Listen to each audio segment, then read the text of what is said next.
All right? Something just moved inside the Bondi case that nobody saw coming. Not the legal analysts, not the cable networks running wall-to-wall coverage, not the administration's own communications team, which is why their response landed the way it did. Reactive, compressed, visibly improvised. A development this significant doesn't announce itself. It surfaces. And when it surfaced, the entire proceeding shifted in a direction that changes the calculus on every front simultaneously. I've been inside the new filings since they appeared on the docket. There's one submission, 43 pages, where page 19 stopped me cold. Not because it was buried or technical or difficult to parse, because what it says out loud, on the record, in language a first-year law student can read without a glossary, is something that senior officials in this administration almost certainly did not expect to see in print. Ever. Trump's response came within hours. Not a statement, not a press release routed through the communications office with careful hedging and lawyered-up framing. A direct, public, personal reaction. And the speed of it tells you more than the words do. Here's what the coverage is still missing. The move that happened wasn't procedural. It wasn't a filing that extends the timeline or repositions an argument or buys another 30 days of maneuvering room. It was a factual insertion into the record. New material. Material that connects to the existing structural findings in a way that doesn't require interpretation to understand. The connection is explicit. It's documented. And it's now sitting in a federal court record where it cannot be withdrawn, revised, or walked back. That's the play. That's what changed. And the administration reacted fast, because whoever was watching the docket understood immediately what the insertion means for the trajectory of everything downstream. Let me give you the ground-level context first. The structural injunction that came down from the district court wasn't the end of something. Every news cycle that covered it treated it like a conclusion. A ruling drops, cable runs it for 72 hours, the next thing arrives and displaces it. That's not how federal proceedings work. A structural injunction is architecture. It builds.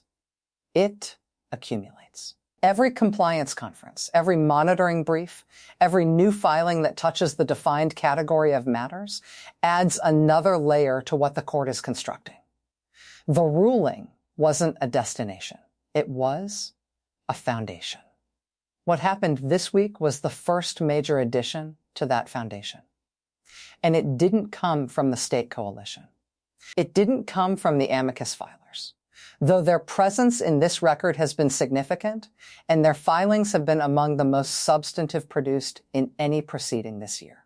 It came from inside, from a source embedded in the institutional structure that the court's structural findings were specifically about.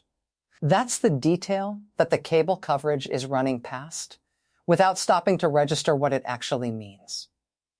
When internal material surfaces in a federal proceeding, material that wasn't compelled through the original evidentiary development period, material that arrives voluntarily, attached to a submission filed by parties with direct institutional knowledge, you don't read it as one data point. You read it as a signal. Someone inside the structure made a decision. Someone with access to information the court hasn't yet seen decided that the court should see it. That's not a leak.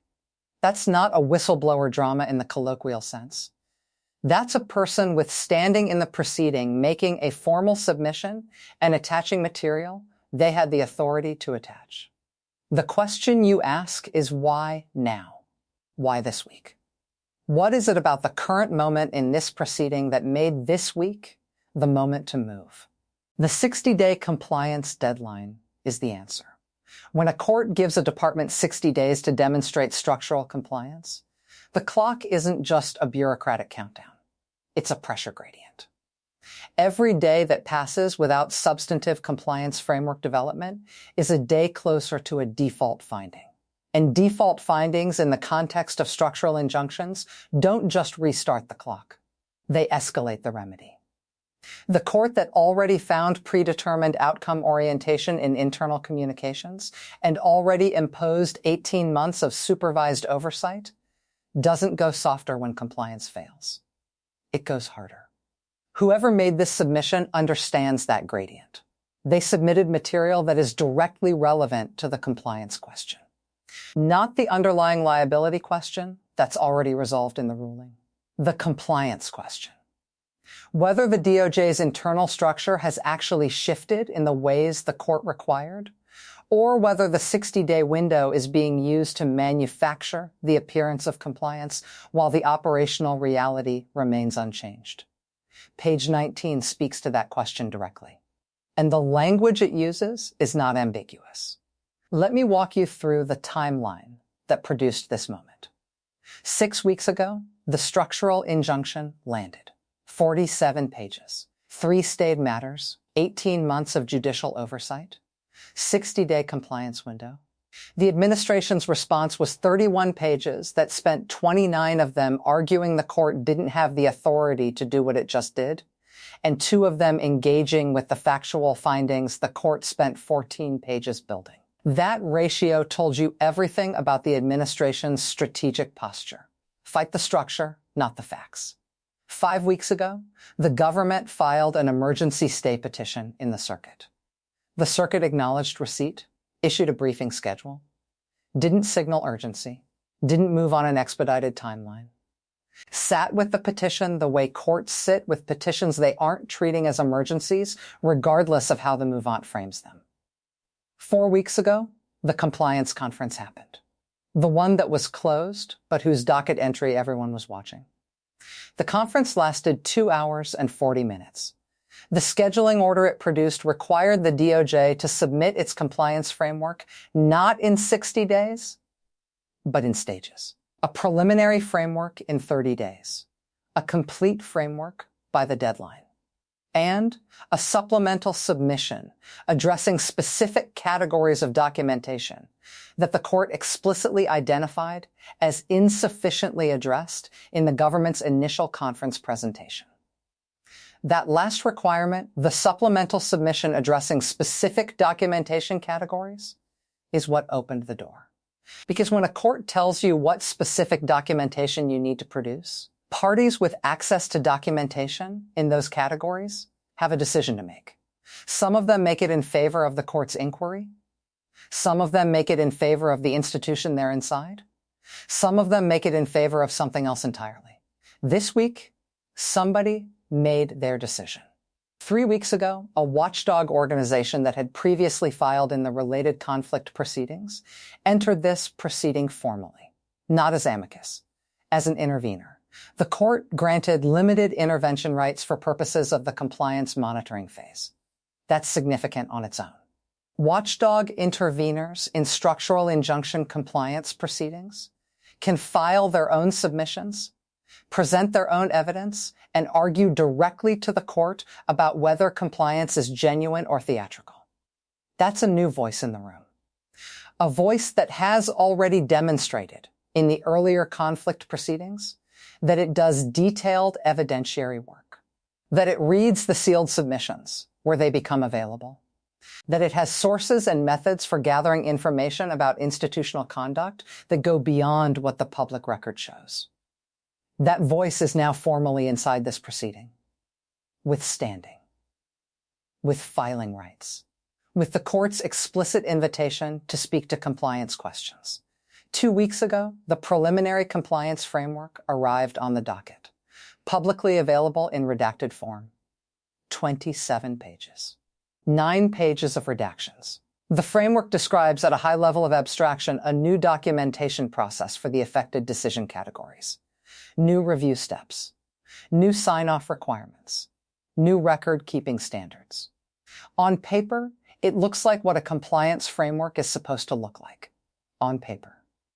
The watchdog intervener filed a response to the preliminary framework 5 days later. 12 pages.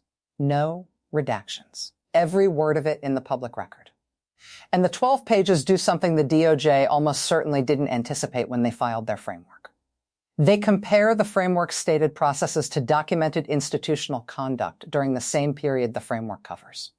They show, with specific references to identifiable decisions in the affected categories, that the operational reality described in internal communications they obtained doesn't match the process architecture described in the framework.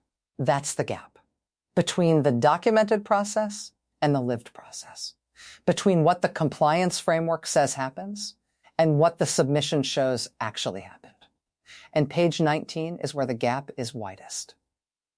I'm staying close to the publicly available language here because precision matters more than drama when you're describing what a federal record actually says. The submission describes a series of decisions made in the affected case categories during the compliance window. Decisions that, according to the documentation attached, were preceded by communications among senior leadership that don't reference the new review steps, don't show the new sign-off chain, and don't contain the documentation that the compliance framework says must accompany every decision in this category. The decisions happened. The documentation trail the framework requires didn't accompany them. The communications that did accompany them reflect a reasoning process that looks, according to the submission, materially similar to the reasoning process the court already found was oriented toward predetermined outcomes. Read that carefully. During the 60-day window when the DOJ was supposed to be building a compliance framework showing the court it had changed how it makes decisions, it was making decisions in the affected categories using a process that the court already found was constitutionally deficient, while simultaneously telling the court through its compliance submissions that the process had been reformed. If the submission is accurate, and it's backed by documented communications that are now attached to a formal court filing, the DOJ may have told the court two different things at the same time. The framework says one thing. The internal communications for the same period say something else. That's not a proportionality argument on appeal. That's not a separation of powers question. That's a compliance integrity question. And compliance integrity questions in the context of structural injunctions are handled by the judge who issued the injunction, with the full evidentiary record in front of him, and with the authority to escalate the remedy if he finds the compliance wasn't genuine. Trump's reaction arrived while the legal community was still processing the filing. It came publicly, directly, without the usual buffer of department spokespersons and official channels, which means either the communications infrastructure didn't move fast enough to intercept the impulse, or the decision was made that a direct response carried strategic value that an official channel response couldn't. The content of the reaction focused on the legitimacy of the proceeding itself, the authority of the court, the political orientation of the judge, the coalition behind the original filing. Every argument that pulls attention toward the context of the proceeding and away from the specific factual claims in the filing that produced the reaction. That rhetorical structure is familiar. It's the structure you use when the factual claims are difficult to dispute directly. You don't address the facts. You address the frame. You contest the venue, the actors, the motives. You give your supporters something to hold on to that doesn't require them to engage with what page 19 actually says. But page 19 is still there. The filing is still on the docket. The attached communications are still in the record. The judge is going to read all of it. And the judge who spent 14 pages of his original ruling building a factual case from sealed internal communications is not a judge who reads new filings with less care than he gave the first set. He's going to read it with more. Because the original finding created an obligation. When you issue a structural injunction based on documented evidence of predetermined outcome orientation, and then a formal intervener submits documentation suggesting the same orientation persisted during the compliance window, you don't let that sit. You inquire. You request response submissions. You schedule a proceeding. You make the government demonstrate on the record that what the intervener documented doesn't mean what the intervener says it means. The Wednesday conference that was already scheduled has just become significantly more consequential. It was originally a routine compliance status conference. Closed. 30-minute docket entry anticipated. The kind of scheduling proceeding that doesn't generate coverage, because nothing usually happens. That characterization no longer applies. The filing changed what that conference is about. The judge knows what's in the submission. He read it before the administration did. The conference is now a proceeding where the government has to address in real time with counsel on record a set of factual claims about conduct during the compliance window. That's different from a status conference. That's close to a show cause proceeding. Now let me bring you into the institutional dimension of this. The part that lives underneath the legal argument. The career attorneys inside the DOJ's affected divisions have been operating in an impossible environment since the original ruling landed. On one side, the structural injunction imposes documented decision requirements that are supposed to change how they work. On the other side, senior leadership's response to the compliance obligation has been, according to this filing, to produce a framework that describes changes without implementing them operationally. The people who have to execute the work are caught in the middle of that gap. They file papers. They appear in court. They represent the United States of America in proceedings where their professional identity is tied to the integrity of the institution they serve. And if the institution's compliance posture is the gap this filing describes, a documented process that exists on paper but not in practice, then every time those attorneys stand in a courtroom, they are carrying an institutional representation problem they did not create and cannot individually resolve. That's not abstract. That's the professional reality of specific human beings who spent years building expertise in federal litigation and who chose public service as the context for that expertise. They are now working inside a compliance failure, if this filing is accurate, while a federal judge watches and a third-party intervener documents. The retention dimension of this is real. It was real after the original ruling. It's more real now. And the people who leave take institutional knowledge, case familiarity, and credibility with them. Every departure changes the quality of the government's representation in active matters. It's a slow structural damage that accumulates in ways that aren't visible until they suddenly are. Let me turn to what the legal community is actually saying. A former appellate judge who spent 15 years on the bench in a circuit known for its careful administrative law jurisprudence. This filing changes the character of the proceeding. The original ruling was about historical conduct. This filing is about contemporaneous conduct during a judicially supervised compliance period. That's a categorically more serious question for the court. The remedy for historical conduct is prospective oversight. The remedy for violation of a prospective oversight order is escalation. The judge is now potentially looking at both simultaneously. A constitutional law professor who teaches federal courts and has written extensively on structural injunctions. The intervener's filing is sophisticated. They didn't just document a gap. They documented it in the specific categories the court identified in its compliance conference scheduling order as insufficiently addressed. They answered the court's own questions using material the government didn't produce. That's not coincidental. That's strategic document work.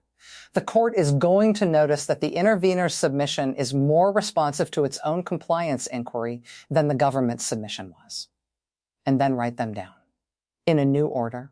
In language that will live in the public record the way the original order's language lives there. Permanently. Cited. Argued. Referenced by every future proceeding that touches the same territory. Trump reacted fast because whoever was reading the docket understood that dynamic. A fast public reaction puts pressure on the political narrative. It fills the information space before the factual analysis catches up. It gives supporters something to focus on that isn't the compliance gap the filing describes. It's a coverage strategy, not a legal strategy. The legal strategy needs to happen by Wednesday, in a closed conference. with a judge who has already read everything and is waiting to hear what the government says about it. Here's the specific thing I'm watching in the next 10 days. Whether the government files a supplemental compliance submission before Wednesday. The content of any such submission and whether it directly engages the specific documentation gap the intervenor identified or addresses adjacent issues while leaving the core unaddressed. The docket entry for Wednesday's conference, not what happens inside, which won't be public, but how long it runs, what scheduling orders it generates, and whether the judge issues any interim requirements before the compliance deadline arrives. Whether the circuit responds to the stay petition before or after the Wednesday conference.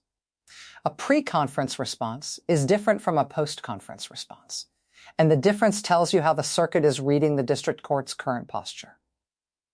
And whether any additional submissions arrive from the watchdog intervener in the window between now and the compliance deadline. They have standing to file. They have a demonstrated capacity to produce detailed evidentiary work. And they now have the court's explicit attention. Here's where everything stands right now. A federal court issued a structural injunction finding predetermined outcome orientation in internal DOJ communications.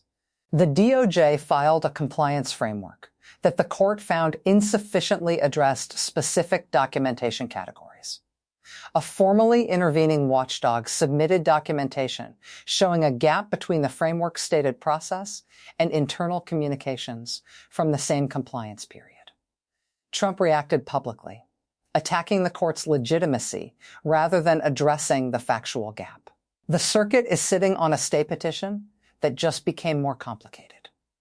The 60-day compliance deadline is approaching. Wednesday's conference is no longer a status check. And September's formal compliance review is building a documentary foundation with every filing that enters the record between now and then.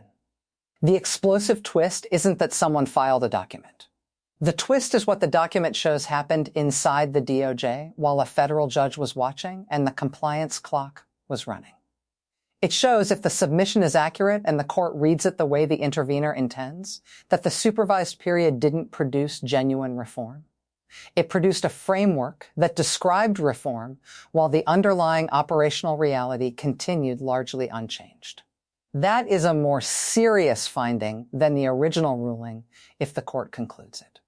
The original ruling was about the past. This would be about the supervised present. About what happens when an institution under judicial oversight decides that performing compliance is equivalent to achieving it.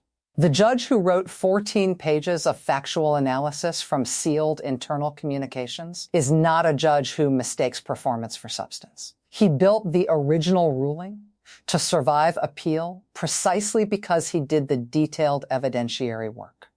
He is going to do the detailed evidentiary work again, with new material, with an intervener who came to the conference prepared, with a record that is now deeper and more specific than it was when the original ruling landed. That record is running. The clock is running. The compliance window is closing. And Wednesday is coming faster than the coverage cycle is processing what just arrived on the docket. I'll be in the filings. Subscribe. Notifications on. This case moves when documents move, and right now the document velocity is outrunning the coverage by a significant margin.